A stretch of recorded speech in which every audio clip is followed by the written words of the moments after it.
Chapter 3 Mrs. Witch. In the forest evening was already beginning to fall.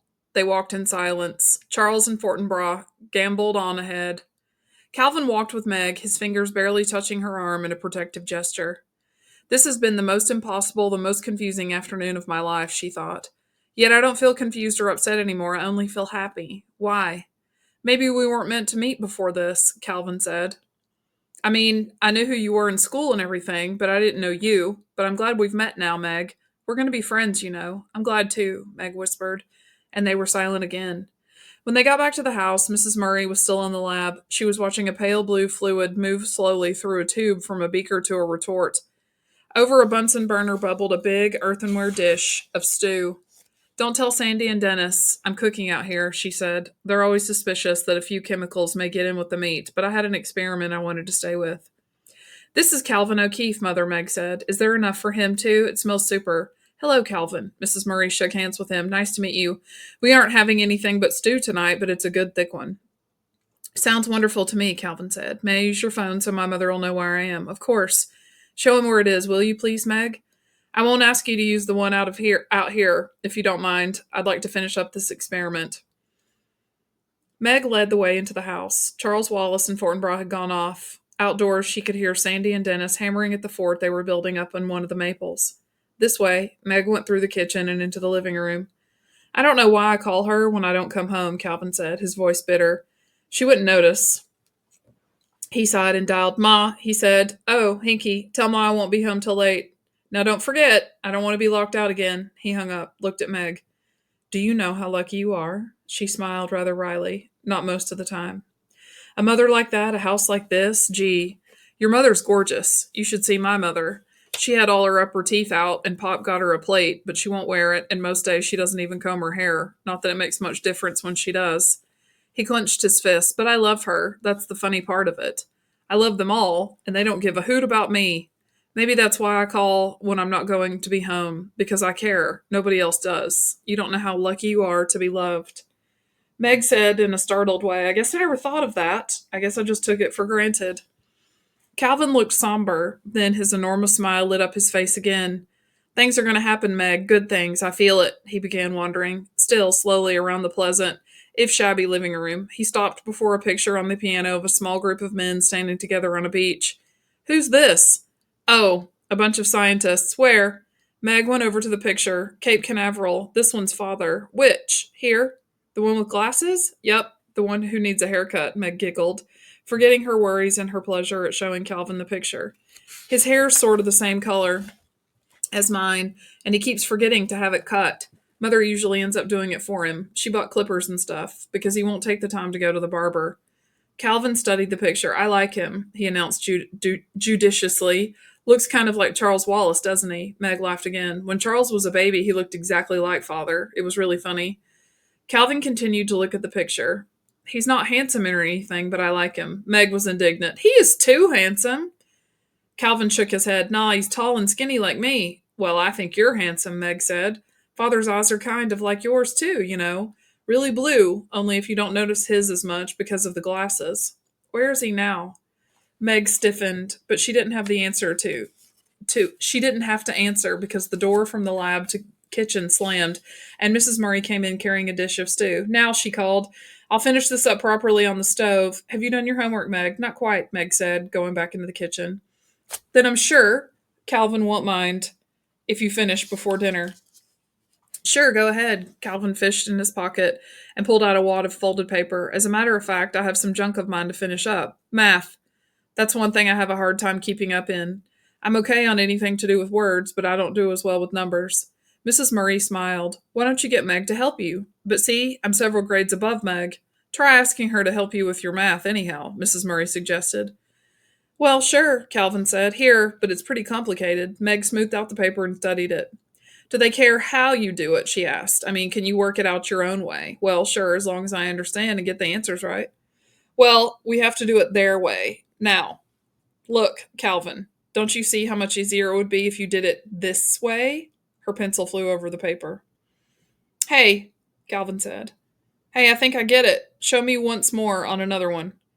Again, Meg's pencil was busy. All you have to remember is that every ordinary fraction can be converted into an infinite periodic decimal fraction. See? So 3/7 is 0.428571.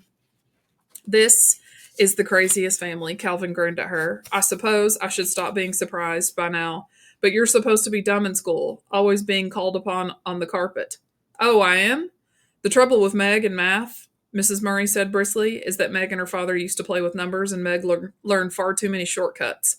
So when they want her to do problems the long way around at school, she gets sullen and stubborn and sets up a fine mental block for herself. Are there any more morons like Meg and Charles around? Calvin asked. If so, I should meet more of them. It might also help if Meg's handwriting were legible, Mrs. Murray said. With a good deal of difficulty, I can usually decipher it. But I doubt very much if her teachers can or are willing to take the time. I'm planning on giving her a typewriter for Christmas. That may be a help. If I get anything right, nobody will believe it. It's me, Meg said. What's a megaparsec? Calvin asked. One of Father's nicknames for me, Meg said. It's also 3.26 million light years. What's E equals mc squared? Einstein's equation. What's E stand for? Energy. M, mass. C squared. The square of the velocity of light in centimeters per second. By what countries is Peru bounded? I haven't the faintest idea. I think it's in South America somewhere. What's the capital of New York? Well, New York City, of course. Who wrote Boswell's Life of Johnson? Oh, Calvin, I'm not any good at English. Calvin groaned and turned to Mrs. Murray. I see what you mean. Her, I wouldn't want to teach.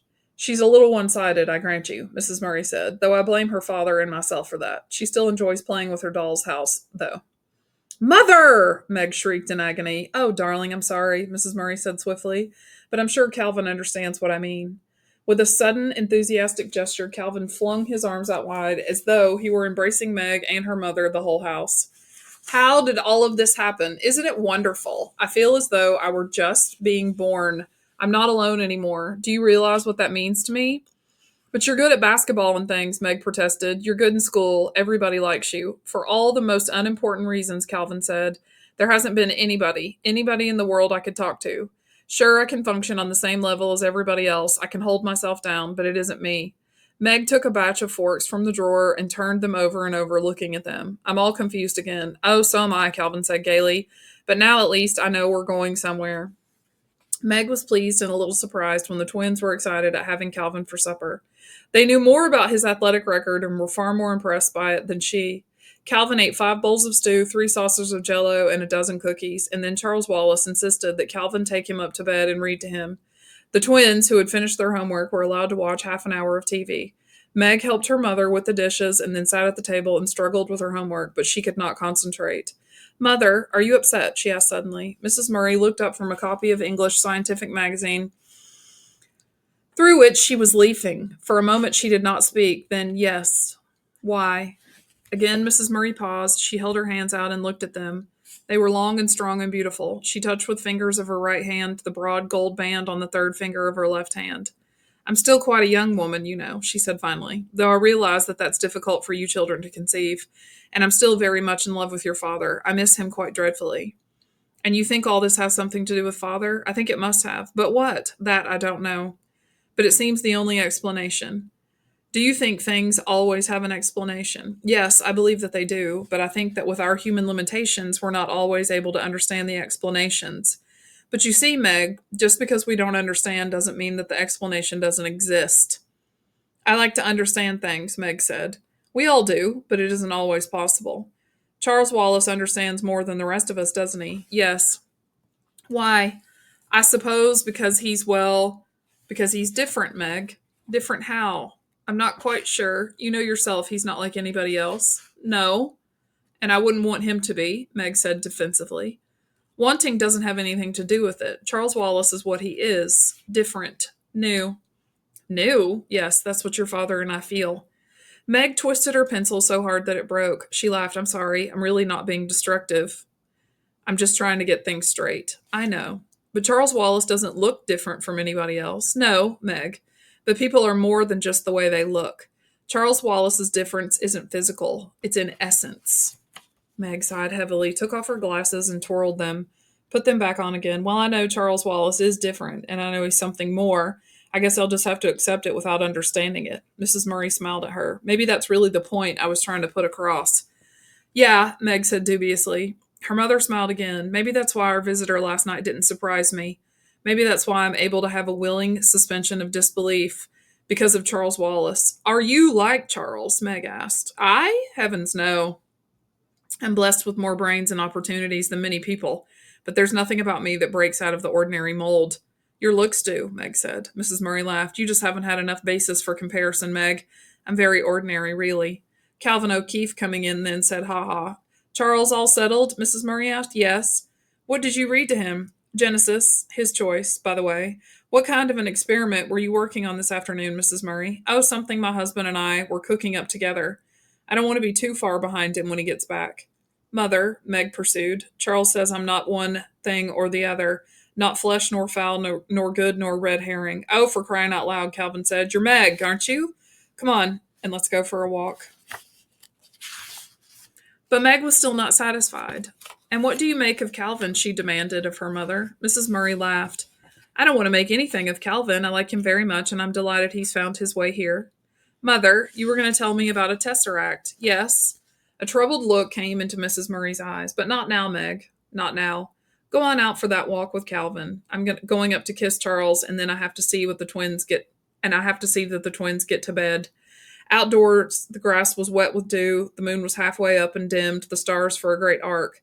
Calvin reached out and took Meg's hand with a gesture as simple and friendly as Charles Wallace's. Were you upsetting your mother? He asked gently. I don't think I was, but she's upset. What about, Father? Calvin led Meg across the lawn. The shadows of the trees were long and twisted, and there was a heavy, sweet autumnal smell to the air. Meg stumbled as the land sloped suddenly downhill, but Calvin's strong hand steadied her. They walked carefully across the twins' vegetable garden, picking their way through rows of cabbages, beets, broccoli, pumpkins. Looming on their left were the tall stalks of corn. Ahead of them were a small apple orchard, bounded by a stone wall, and beyond this, the woods, through which they had walked that afternoon. Calvin led the way to the hall and then sat there, his red hair shining silver in the moonlight. His body dappled with patterns from the tangle of branches. He reached up, pulled an apple off a gnarled limb, and handed it to Meg, then picked one for himself. Tell me about your father. He's a physicist. Sure, we all know that. And he's supposed to have left your mother and gone off with some dame. Meg jerked up from the stone on which she was perched. But Calvin grabbed her by the wrist and pulled her back down. Hold it, kid. I didn't say anything you hadn't heard already, did I? No, Meg said, but continued to pull away. Let me go. Come on, calm down. You know it isn't true. I know it isn't true. And how anybody, after one look at your mother, could believe any man would leave her for another woman just shows how far jealousy will make people go, right? I guess so, Meg said. But her happiness had fled, and she was back in a morass of anger and resentment. Look, dope, Calvin shook her gently. I just want to get things straight. Sort of sort out the fact from fiction. Your father's a physicist. That's a fact, yes? Yes. He's a PhD several times over. Yes. Most of the time he works alone, but some of the time he was at the Institute for Higher Learning in Princeton, correct? Yes. Then he did some work for the government, didn't he? Yes. You take it from there, that's all I know. That's all I know too, Meg said. Maybe Mother knows more, I don't know. What he did was, well, it was what they called classified. Top secret, you mean? That's right. And you don't even have any idea what it was about? Meg shook her head. No, not really. Just an idea because of where he was. Well, where? Out in New Mexico for a while. We were with him there, and then he was in Florida at Cape Canaveral, and we were with him there too. And then he was going to be traveling a lot, so we came here. You'd always had this house? Yes, but we used to live in it just in the summer. And you don't know where your father was sent? No. At first, we got lots of letters. Mother and father always wrote each other every day. I think Mother still writes him every night. Every once in a while, the postmistress makes some kind of crack about all her letters. I suppose they think she's pursuing him or something, Calvin said rather bitterly. They can't understand plain ordinary love when they see it. Well, go on. What happened next? Nothing happened, Meg said. That's the trouble. Well, what about your father's letters? They just stopped coming. You haven't heard anything at all? No, Meg said. Nothing. Her voice was heavy with misery. Silence fell between them, as tangible as the dark tree shadows that fell across their laps, and that now seemed to rest upon them as heavily as though they possessed a measurable weight of their own. At last Calvin spoke in a dry, unemotional voice, not looking at Meg. Do you think he could be dead? Again Meg leaped up, and again Calvin pulled her down. No. They'd have told us if he were dead. There's always a telegram or something. They always tell you. What do they tell you? Meg choked down a sob, managed to speak over it. Oh, Calvin, Mother's tried and tried to find out. She's been down to Washington and everything. And all they'll say is he's on a secret and dangerous mission, and she can be very proud of him, but he won't be able to communicate with us for a while, and they'll give us news as soon as they have it. Meg, don't get mad, but do you think maybe they don't know? A slow tear trickled down Meg's cheek. That's what I'm afraid of. Why don't you cry? Calvin asked gently. You're just crazy about your father, aren't you? Go ahead and cry. It'll do you good. Meg's voice came out trembling over tears. I cry much too much. I should be like Mother. I should be able to control myself. Your mother's a completely different person, and she's a lot older than you are. I wish I were a different person, Meg said shakily. I hate myself. Calvin reached over and took off her glasses. Then he pulled a handkerchief out of his pocket and wiped her tears. This gesture of tenderness undid her completely, and she put her head down on her knees and sobbed. Calvin sat quietly beside her, every once in a while patting her head. I'm sorry, she said. She sobbed finally.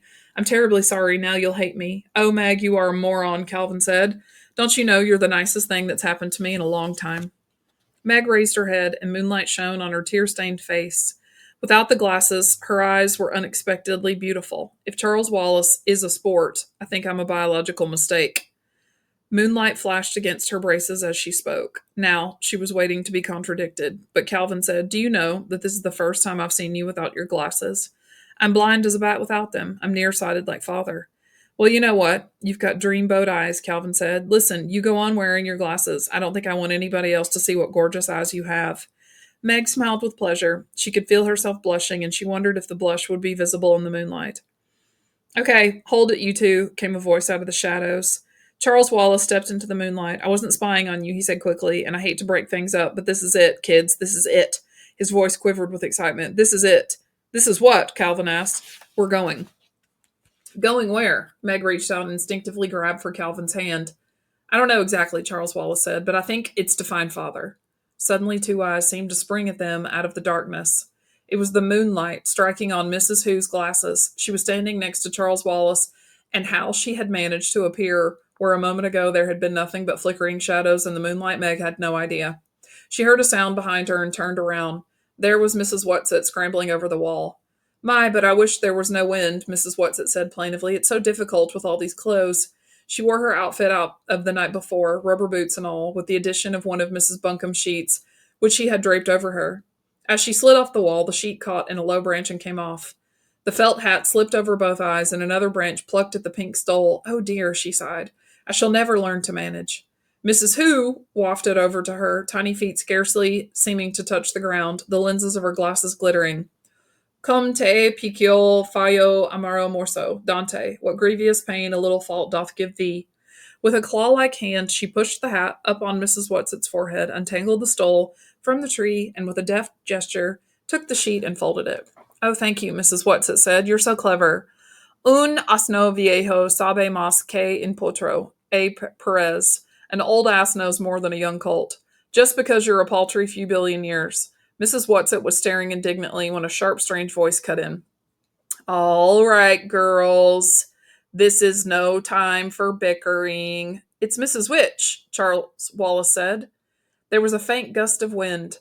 The leaves shivered in it. The patterns of moonlight shifted, and in a circle of silver, something shimmered, quivered, and the voice said, I do not think I will materialize completely. I find it very tiring, and we have much to do.